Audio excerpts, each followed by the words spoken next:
परिवार तथा समस्त गोत्र वैष्णव सृष्टि वती हूँ डॉक्टर नीरानी सोनी परम पूज्य गोस्वामी श्री सानिध्य कुमार ने विनती कर कि अपनी दिव्य वाणी से सौ वैष्णव ने लाभान्वित करें।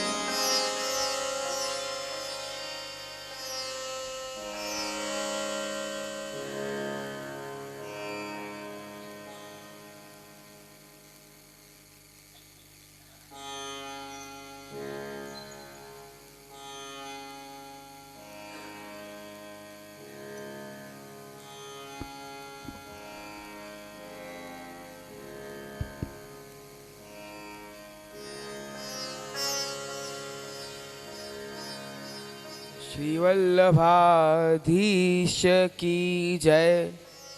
श्री गुसाई जी परम दयाल की जय। नमो भगवते तस्मै कृष्णायात अद्भुत कर्मणे रूप नाम विवेदेन जगत कीर्ति योयतः।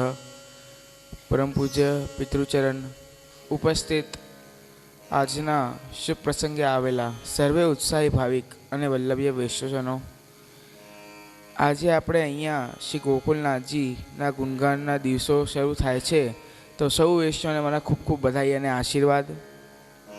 આજે આપણા માટે ખૂબ જ સૌભાગ્યની વાત છે, કેમ કે આપણા પુષ્ટિ માર્ગમાં એવું કહેવાય છે કે પુષ્ટિ માર્ગના 4 પાયા છે, શ્રી મહાપ્રભુજી, શ્રી ગુસાઈજી, શ્રી ગોકુલનાથજી અને શ્રી હરિરાયજી। અને એમાં સૌથી ઇમ્પોર્ટન્ટ શ્રી ગોકુલનાથજી છે, કેમ કે એમને આપણા માલા અને તિલકનું રક્ષણ કર્યું છે।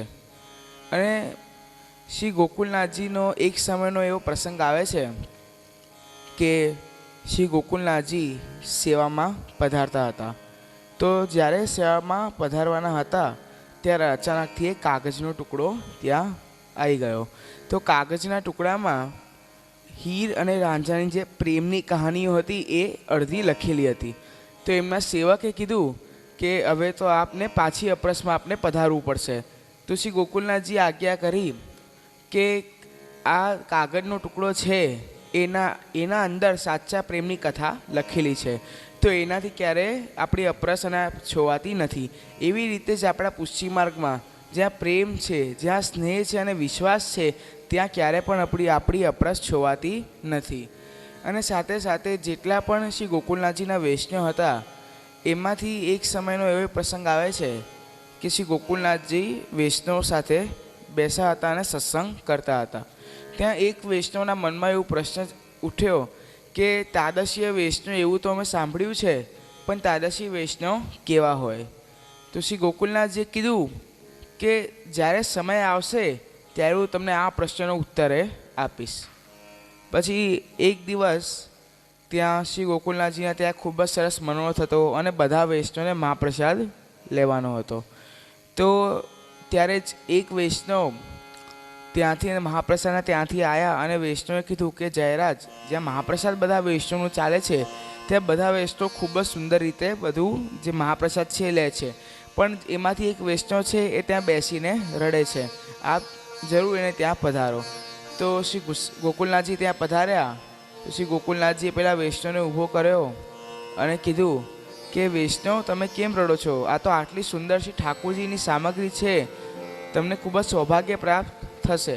તો પેલા વૈષ્ણવે કીધું કે આપની વાત સાચી છે, પણ મારા ઘરે શ્રી ઠાકોરજીની સેવા હું પણ કરું છું, પણ મારા પાસે આટલા પૈસા નથી કે હું એમને સરસ સરસ સામગ્રી ધરી શકું, તો મારો શું અધિકાર બને કે અહીંયા બેસીને આટલી સરસ સામગ્રી હું લઈ શકું? તો શ્રી ગોકુલનાથજીએ પછી કીધું કે જો આ છે તાદશીય વૈષ્ણવ। એટલે જ વૈષ્ણવ, જે વૈષ્ણવ પોતાના મનમાં ઓનલી એન્ડ ઓનલી પ્રભુનું, પોતા શ્રી ઠાકોરજીનું સુખ વિચારે છે, એ તાદશીય વૈષ્ણવ છે। આપણા ત્યાં એક સમયનો પ્રસંગ આવે છે કે એકવાર એક વલ્લભકુલ અને એક વૈષ્ણવ સાથે બેઠા હતા। તો વૈષ્ણવે પૂછ્યું કે મારા મનમાં એક પ્રશ્ન છે કે પહેલાંના સમયમાં શ્રી મહાપ્રભુજી અને શ્રી ગુસાઈજીના સમયના જે વૈષ્ણવ હતા એ કેવા હતા? તો પેલા વલ્લભકુલે કીધું કે એ તો હીરા અને માણેક જેવા હતા। પછી એવું કીધું કે હવે શ્રી ગોકુલનાથજી અને હરિરાયજીના સમયમાં જે વૈષ્ણવ હતા એ કેવા હતા? તો વલ્લભકુલે કીધું કે એ તો સોના ચાંદી જેવા હતા। પછી કીધું કે આજના સમયમાં અહીંયા જે વૈષ્ણવ છે એ કેવા છે? તો વલ્લભકુળે કીધું એ તો કંકર પથ્થર અને માટી જેવા છે. તો પેલો જે વૈષ્ણવ હતો એ ખૂબ જ ખુશ થઈ ગયો અને જય બોલાવા લાગ્યો.